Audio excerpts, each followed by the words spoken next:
I feel like with pharmacy students, in comparison to like medic students and like other healthcare professionals, I feel like we're very quiet on social media. Like we don't like to showcase what we're doing, which it doesn't really make sense because we do so many amazing things. Like you go on LinkedIn and you can see like medical students showcasing like all the like brilliant things they do.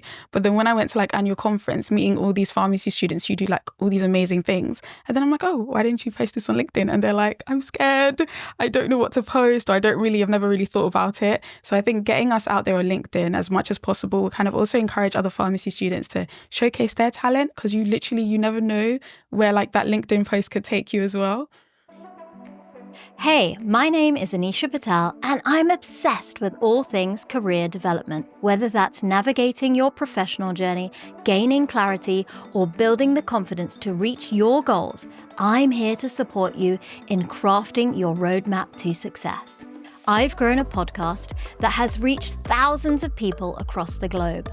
I'm growing an online business, and I'm stepping outside of my 9-to-5 to build a career of my dreams. I've walked the path of transformation myself, and now I'm here to share insights, strategies, and stories to help you carve out a career that you love, or even a podcast you've been dreaming of creating, but you've not taken the leap to start yet. If you want to connect with me in between podcast episodes, I share my personal career insights and behind-the-scenes stories with my newsletter community, which you can join using the link in the show notes. This is the Pharmacist Diaries podcast. Hey there, friends. You know what I love about pharmacy? It's the stories, it's the journeys, and it's the moments that shape us. Welcome to the Untold Stories of Pharmacy Students, a series where we're turning a spotlight on the next generation of pharmacy leaders. From 2020 to 2024, I focused on the stories of incredible pharmacists breaking boundaries and redefining what's possible in pharmacy. But in 2025, we are doing something different.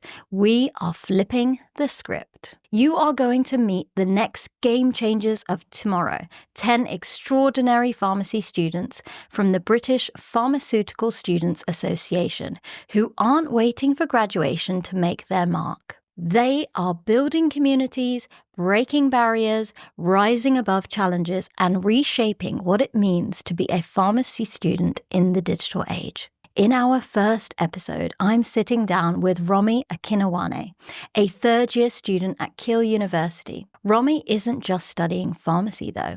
She's redefining what student leadership looks like in the digital age. As BPSA's engagement officer, she's on a mission to spotlight health inequalities affecting women and ethnic minorities, whilst transforming how pharmacy students connect online. With her motto of more pictures, more people, and more passion, she's bringing a fresh energy to pharmacy's next generation. Let's dive into this week's episode. Hello, Rommy. Hi, Anisha. You're here. We're doing it. I'm so excited to have you on the podcast. I'm so excited to be here. Yeah, so let's dive into it. I mean, I guess the first kind of question I wanted to ask you was to dive into the fact that you've had to make moves as a child. Mm-hmm. I've lived in multiple countries. I've lived in the USA. I've lived in the UAE. And it's really shaped who I am as a person. And you obviously came from Dublin and then moved over to England. Maybe start by telling us a little bit about what that move was like and how it shaped you, and then how it led into you becoming a pharmacy student. Yeah, so in Dublin, I guess it was a lot different to where I live now in London. So Dublin was very much, the part of Dublin I lived in was really quiet. Obviously, I was still in primary school, so there wasn't much talk about like careers and stuff. And then as soon as I moved here, I was also very, very, very shy. So coming to London, where everyone's such a big personality, kind of pushed me to come out of my shell. And I think in the past, I probably would never have thought of going into like leadership positions or like doing anything, like even in the BPSA. But again, coming to somewhere like London where everyone has such a big personality, everyone's so driven in the terms of their career, in the terms of their education, it kind of pushed me to do that as well. And then obviously when it came to pharmacy, I didn't think about doing pharmacy until sixth form, but I guess like the lead up from secondary school to sixth form really shaped me. Like I became more confident in like my abilities in science. And yeah, it kind of led me to pharmacy through that. Cool. So what's your pharmacy journey been like? I mean, you're in third year at the moment, midway through. Yeah. What was the first couple of years like in terms of what you enjoyed, what you got exposed to that interested you? Tell me a little bit about that. So in first year, we did mainly like science stuff and like bridging the gap between A-level and uni. I think I didn't enjoy the biology aspect of things, and I still don't, but I really like the biochem side, like the chemistry side of things. And I think it started making me think about whether or not like industry would be better for me. I think I always wanted to work in a hospital, but I didn't realize what a hospital pharmacist is and like how much like patient contact that would entail. So first year was mainly just hoping for hospital placement and then thinking about industry. Then second year, I proper got involved in industry, obviously started looking for industry placements, like with internships. I started looking into more of this because we're doing a lot more science now in second year as well. So I started looking into like the areas of science I like the areas of research I'd want to go into. So for me, women's health research is a really big area of interest for me. So that's when I started to discover that in second year. And in third year, it's been all right. I mean, I've started hospital placement and it's really, really fun, but I think it is a lot. It is a lot. And I don't feel like I apply a lot of like what I've liked in the course, like the science aspect in my day to day. But I do think I've started to discover like a new love for like the clinical aspects of things as well. Because third year is like a lot more of the clinical years. Like you're learning a lot more about like diseases and drugs. And obviously with the prescribing now, we're going into depth with a lot of diseases. So that's been fun as well. Yeah, it's such a change, isn't it? In fact, but the exciting part of the pharmacy student journey is that you learn a lot about yourself that you didn't have a clue would even come up. You just expect that, hey, I've got this 4-year course to do and it's going to help me to figure out exactly what my next steps are. But it just opens your mind, your eyes, your brain to like loads of different career opportunities. So like you said, the biology side of thing wasn't exactly what you were really passionate about, and you're loving all the kind of like scientific side of things and maybe interest, like you've got this interest in going into the industry. But then when you go on hospital placement, a lot of the things that you learn get put in practice, or the drug history taking, kind of like doing medicines reconciliation. How do you communicate with your patients and help them to understand medications or educate? And you're shadowing all these incredible pharmacists in hospital, right? You might even be spending time with more junior pharmacists, because I know on placements a lot of the time students are most likely with a band 6 who is relatively newly qualified, but actually it's nice to experience that connection with a peer rather than someone who's got like 15 to 20 years of experience ahead of you. And as the curriculum is changing, you're obviously having to do maybe some more kind of like observations, how nurses would do. You're having to do medical history taking instead of medication history taking. And that is quite a massive shift. Has that experience been a little bit daunting for you in terms of how we're coming out of pharmacy school now, potentially being prescribers? Has that changed or shifted the way that you feel about pharmacy? I think it's made me realize that this is a really big job. Like there's a lot of responsibility. I think in first year, because they've always been talking about the prescribing, I've always thought, okay, like something that's going to come around. But I think it wasn't until third year and actually like being in the hospital setting, and then you've got pharmacists who aren't prescribers telling you that, oh yeah, when you're prescribers, you'll probably be doing this. And it's like, oh, you guys are already doing so much. So yeah, I think it's been eye-opening, I think, this year. But the other years I haven't really thought much about it. I just know it's coming. It's cool though. You're learning more about what you like, and maybe you're looking at hospital thinking, I could do this, but you've still got that interest and intrigue to find out what industry is like as well. So talking about figuring out what you like, tell me a little bit about how you got involved with BPSA and what your role is like as an engagement officer. So how I got involved with the BPSA was really random. So I was actually at another friend's uni and we were just chilling over the weekend. And I think my uni had sent in like an email for people to go to annual conference.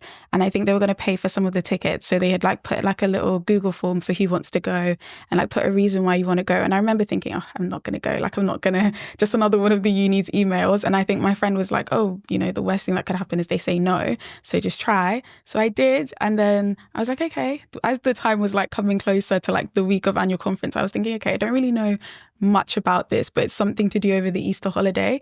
Then I went to annual conference, and I feel like that's when everything really hit me. And I was like, I really want to be part of this. So I applied. So during annual conference, you've got like these elections for one of the days. So I decided, okay, I'll write my little speech.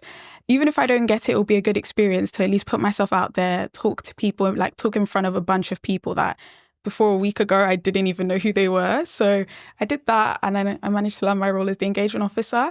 And yeah, my role, I don't even know how to describe it. It's obviously engagement, but I do a lot of the content creation stuff. So making the Instagram posts, obviously that goes to our Facebook as well, our Twitter, our LinkedIn as well. And I do a lot of like the video recording for like conferences or any events we do. And yeah, just like everything you see of the BPSA on social media is me and the help of my team, to be fair. Awesome. I mean, I love social media. So let's dive into that a little bit.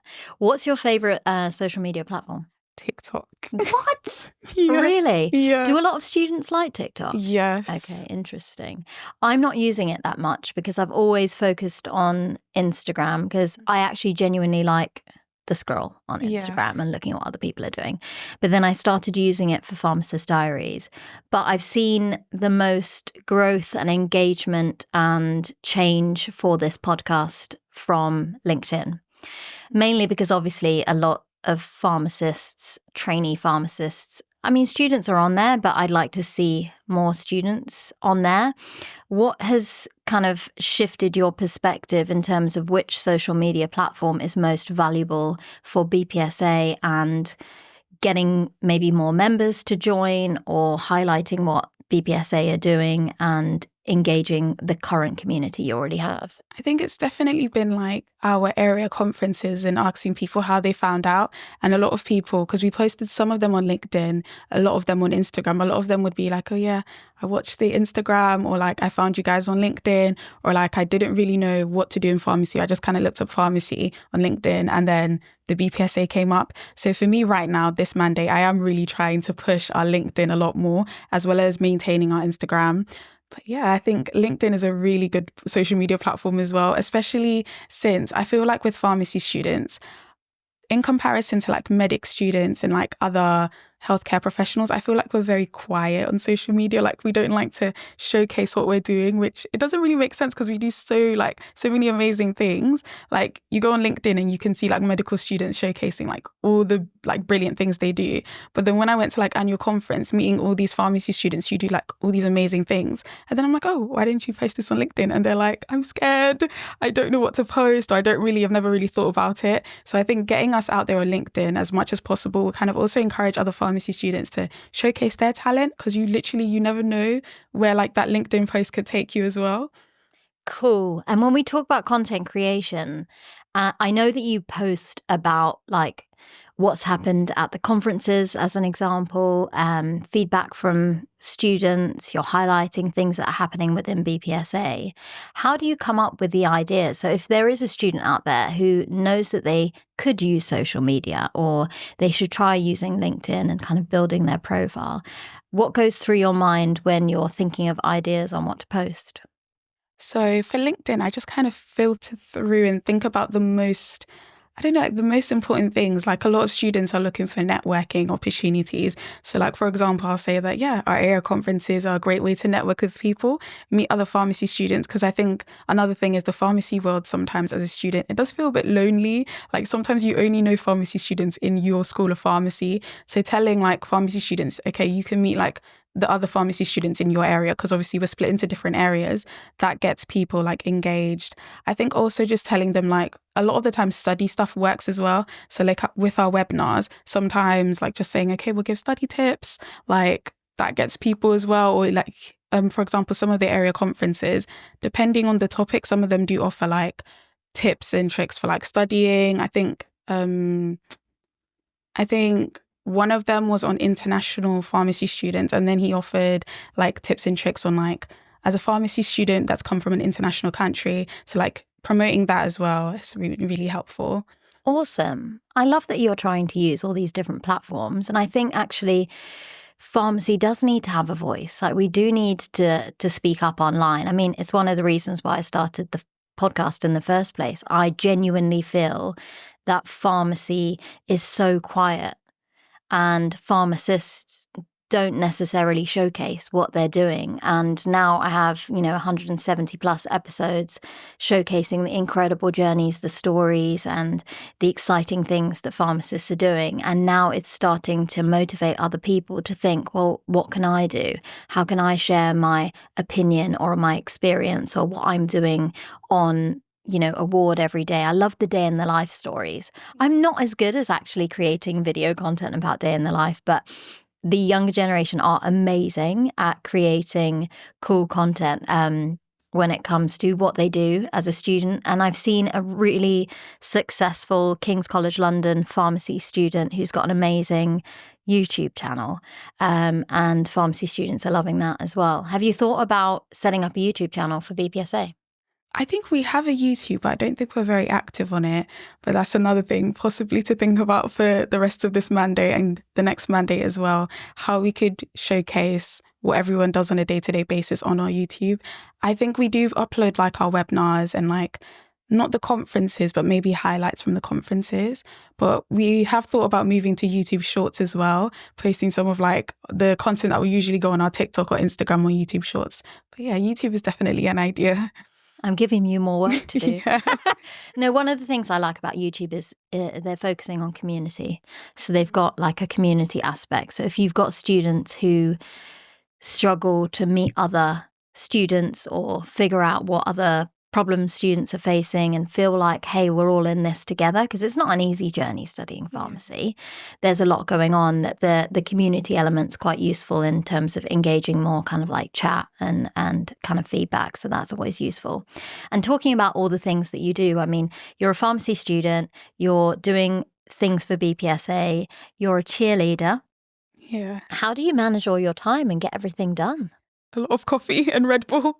But I think having a planner really helps. So I've got like a physical calendar and I'll fill in the dates for like all my meetings, my practices, and then also like times that I need to study. And I think I just like navigate and then my life through that. And then you kind of get into a routine of things as well. And yeah, that's really it. And are you a digital planner or you still write in a diary? I still write in a diary, but I'm trying to be a digital planner more because I'm always on my phone. So I think it'd be more helpful. And like with your physical planner, if you forget like a week, then it like sets you back for the next week. Yeah, I'm trying to do a bit of both. And do you like to do it daily, or is it a weekly routine that you set yourself out for the week that's coming ahead, where you know what lectures you have to attend, what workshops you have to do, and kind of the prep for the workshops, planning for any kind of like quizzes and tests that come up in the week, plus when you have to do cheerleading practice, plus when you get to have, social posts needs to be done. Like, how do you set your timetable to make sure that you get all your tasks done? So I usually do it like on a weekly basis. So like at the end of every Sunday, I'll kind of sit down and think, okay, what needs to be done this week? When do I have lectures? Cheer practice is usually the same time every single week. So I've got Friday mornings at 7 a.m. and then Sunday midday. So I always know that, okay, I need to make sure that at least before Friday, 7 a.m., I've got like all of my schoolwork done. BPSA posts as well. We usually have our meetings on Monday every week. So that's quite regular. And then I know that, okay, like Friday quizzes need to go up. So the day before as well, I need to make sure all of those have been proofed and are ready. We've got our Tuesday trainee quizzes. So again, Sunday is usually when I start looking at whether or not they're ready. But yeah, I plan everything on a weekly basis. And then if I have like anything that needs to be added in halfway through the week, I'll add it in. But yeah, I tend to know what I'm doing before the week starts. I like that. I like to be organised from that point of view as well. I mean, we've got children, so we've got children's schedules to manage as well. Our own schedules. I've got my locum job as a hospital pharmacist, my podcast, like building my brand, all of that. So I like to use Google Calendar. It's my favourite. And I do add in tasks into the Google Calendar so I can see, and then I can tick them off really easily. And it makes it easier. But I also tend to write things down as well. And I'm trying to move away from duplicating the work. But in the morning, when I get to work, I just like to review what I've got electronically, and then writing it down just reminds me what I need to do. And I make little bit of notes. I do also, I'm obsessed with making a little square and ticking things off as Yeah. it's ridiculous, but it really kind of gets me into the zone. And I think being a student in the age where we didn't really use like phones and computers as much, and though all of our work was submitted on a computer, when it came to diaries, a lot of us were very paper-based. So it was a case of having a massive task list and ticking things off day to day. And that habit has stayed with me. I think living with somebody, my husband, who's very tech savvy and everything's online, has helped me to transition to Google Calendar. And we've got a family Google Calendar. So it obviously helps us from a parenting perspective, like who's doing pickups, drop-offs, clubs, all of that has to go into the calendar. When I've got podcast series like this, like putting it into the calendar so Sanjay knows that, you know, he has to book time to spend helping me with all the video production. So we try to use that to keep organized. So it's really useful, and it keeps things going. And it also showcases the things that you're doing. It makes you feel really like confident at the end of the week, like, hey, I achieved all these things, like this is great. And it motivates you to then prepare for the week after. I want to kind of like switch topics now. And we've talked like from our conversations we've had personally, you've talked a little bit about kind of redefining what pharmacy looks like from the perspective of being female, and the fact that there are sort of inequalities. Like, what's your like? Where did that perception come from? Where did that idea in your head come from? And what do you feel like you wanted to sort of do about it? So I think I've always been interested in like the inequalities that women face, because obviously I come from a household where it's just basically all girls plus my dad. So I've got my 3 sisters, my mum, and then it's just my dad. And then like a lot of women in my family as well. And in the terms of pharmacy, I'm like the first person to do pharmacy, like on both sides of my family. But there's obviously, we've got people doing like medicine, nursing, and like other science roles. And a lot of the time it is just the men. And like when I do go to a lot of pharmacy events as well, like even though there's women there, I feel like the people who do speak up a lot more are men or boys. And I feel like a lot of girls have like a lot of strong opinions about pharmacy and a lot of great ideas, but sometimes we're too shy to like actually voice our opinion. And I know I'm guilty of this as well, and I'm trying to move away from this. But yeah, I think when I think about pharmacy, I think about obviously both genders have such great ideas, but I feel like when it comes to women, girls, I feel like we're just a lot more shyer to like voice our opinions, to show our creativity, to kind of showcase our talents as well. I feel like we're very much, I don't know if the word is humble, but like humble about our achievements. Whereas like boys are very much like, I've done this, I'm doing this, my plans are to do this. And like, yeah, I don't know if that's come across well, but yeah. I do agree. And I think the pharmacy is very female dominated. It's mainly females in pharmacy in terms of choosing the profession. Even when you go to like a hospital, it's completely dominated by female pharmacists. But you are right. Somehow we are a little bit quieter. I mean, when we think about BPSA and the exec committee, right? There's a few boys on this committee, and they are loud and proud. And they talk, really freely and openly, have like big opinions as well in a good way. So it's really good that you're cheering for women. I love that. Do you think that being more on social media and kind of creating content and like speaking directly to camera and posting your opinion is helping you to improve? I think definitely. I think, like I said earlier, I definitely would have been too shy to do any of this. But I guess with time, I've become more comfortable like posting content, putting my face in content as well. And I guess obviously with time again, this is probably going to help me in the future when it comes to like voicing my opinion more, especially as a woman in pharmacy. I think even like things like our webinars, like I remember our first year webinar, I was too shy to like even put myself forward to be part of it. But it was in being part of that and like speaking to pharmacy students, I was like, okay, I can actually do this. Like, yeah, this is definitely something I'm interested in doing. I think working alongside BPSA, not just as a member, but on the exec committee, is also helping you to understand like soft skills and transferable skills that you can use in your pharmacy career. And working on things outside of just the course allow you to explore what you like, what you don't like, what you're good at, what you're not actually very good at, and you need to improve. And just exposing yourself to new people. And all of these things must be really beneficial for you as a student, but they also increase your network as well, which is so awesome. Like you're meeting all these other incredible students who then give you ideas of, hey, I did this internship and it was awesome. Like you should apply for it for next year, especially because BPSA is filled with students from all year groups. So you will be mentoring first year students who are super nervous and, new to pharmacy, don't know where to start, don't know where to look, but you've also got fourth year students ahead of you. You've got trainee pharmacists and newly qualified pharmacists also working within BPSA like Sue, who can then say, hey, like, you're going to be okay. This is what you need to do. And this is the advice. What specifically about being an engagement officer do you, and the kind of skills and things that you use, do you personally feel are going to help you on your pharmacy journey? That's a really good question.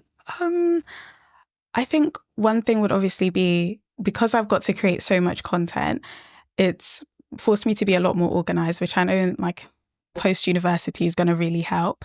I think also, like right now I've got a subcommittee, so I've got people working under me. And I think this mandate is one of the first mandates for engagement to have a subcommittee. So like I can see the leadership aspects of me coming out now as well, like having to plan meetings, also having to like kind of tell people what to do without like feeling too bossy. And again, like in the future, I can see how like I would be more comfortable taking on like a leadership role in pharmacy now. Because I think before, especially before the BPSA, I was very much someone who like, I'll just go to the meetings, like you say up, it's all on your terms. But now that I've like had the opportunity to do something where I'm kind of a leader, especially being on the exec in general, I think every exec is a leader in their own way.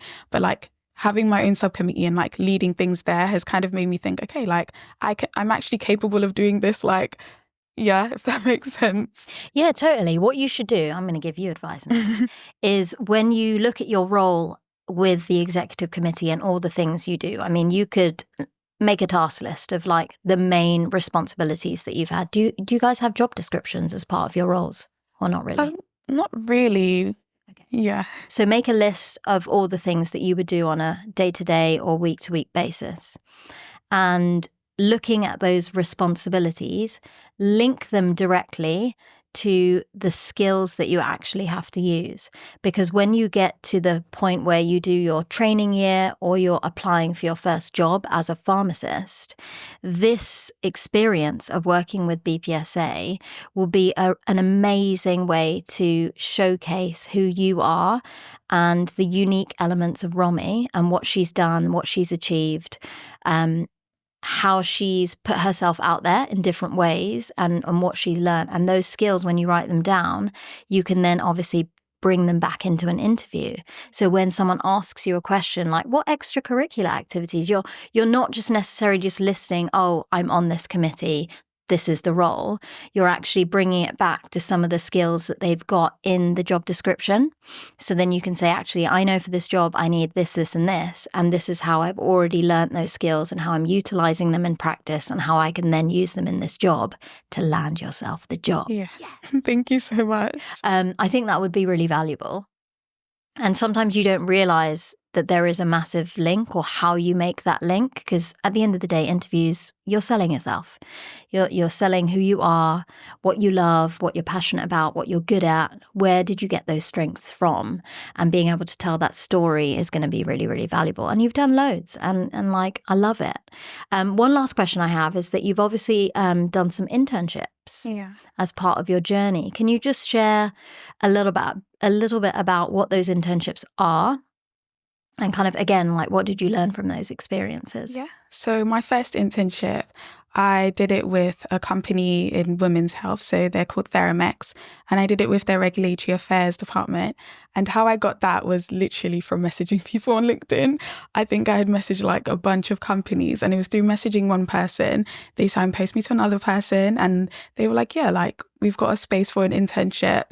And yeah, I just kind of got the internship through that. So I I can't emphasize this enough, that it's so important that pharmacy students get on LinkedIn, get messaging people, get posting as well. Because even through posting, I've had lots of people reach out to like ask me questions. And I think it would have been so helpful if I had seen like other pharmacy students doing cool things like these internships, so I could ask for a little bit of guidance. And yeah, that was a really good internship. I got to like see women's health, like again, in a pharmaceutical setting, like in an industry setting. I got to kind of see the different departments as well, because even though I was with regulatory affairs, I was looking at like their policies like in the UK and like Europe as well, and the things they have to follow. I got to kind of follow like other teams and speak to like their international teams. And that was really fun and interesting, especially seeing like the difference between, I think I had a Polish pharmacist that I was working with, seeing like the difference between pharmacy in the UK and then in Poland. And like, for example, over there, I think they do pharmacy for 6 years, as their degree 6 years long, whereas here it's 4 years, and talking about the differences with that was really good. Then my second internship, I did that with Health Data Research UK. So I did it in health data science, and I did it in a hospital, but it was more hybrid than remote. So I'd go into the hospital in Norwich like once or twice every 2-3 weeks. And yeah, that was looking more at, it was a lot more like technical. So I was doing a bit of coding, and I had like a large data set. I think I'd expressed to my supervisor that, yeah, I'm doing pharmacy. I would prefer like an internship project specific to pharmacy. I'm also interested in women's health. So I looked at like maternity data, and then comparing things like how low birth weight and like, I guess the bad outcomes in like maternity health, how they can be tied to like women from different deprived areas in Norwich. And also like we tried to look into like ethnic, like the inequalities between ethnic, people from ethnic backgrounds, but they didn't have enough ethnic data. So that was one thing as well that made me realize that, okay, like moving forward, definitely looking at people of color in healthcare is something I want to do, hopefully in a more like diverse area where they actually have a data set. But yeah. That's awesome. And 2 really unique experiences. Those aren't common. Mm-hmm. And LinkedIn gave you an opportunity, which everyone needs to get on LinkedIn. I love it too. Mm-hmm. That is amazing. Has that helped you to understand a little bit more about where you can visualize yourself in the future? Because you've got those 2 incredible experiences. You've now been in a hospital, so you've seen the very clinical aspect of pharmacy, things that you will be learning in most of 3rd year and a lot of 4th year as well, because we are preparing you to be a pharmacist. So that is usually in the curriculum very clinical focused, and where you can see yourself kind of applying for your training year or see yourself as a pharmacist. Yeah, I'm still a bit like not sure. I think industry is very intriguing, but I think again, the clinical side, like especially the hospital, is somewhere that's really interesting. And I feel like when it comes to my training year, only because it's a year long, I wouldn't mind applying to like a hospital placement just to do it for a year, see what it's like, and then maybe work in clinical pharmacy for a bit and then switch to industry. Or like if in the future there's something that like mixes the both, I'd be definitely interested in that. But yeah, as for now, I'm just still figuring things out and like just, I guess, waiting and seeing because pharmacy, I feel like it's always changing. Like the pharmacy of yesterday, or like when I started in 1st year, is so different to what it is now. And it's obviously so different from when you were in pharmacy school. So I'm just excited to like see the change and see like where I'd fit in. Awesome. I love that. And I wish you like all the best, Rommy. I can't wait to see how things flourish for you online with social media, with what you're doing with the BPSA. I want you to keep in touch with me so I can figure out where you're at for your training year. And if there's anything I can do to help, obviously reach out.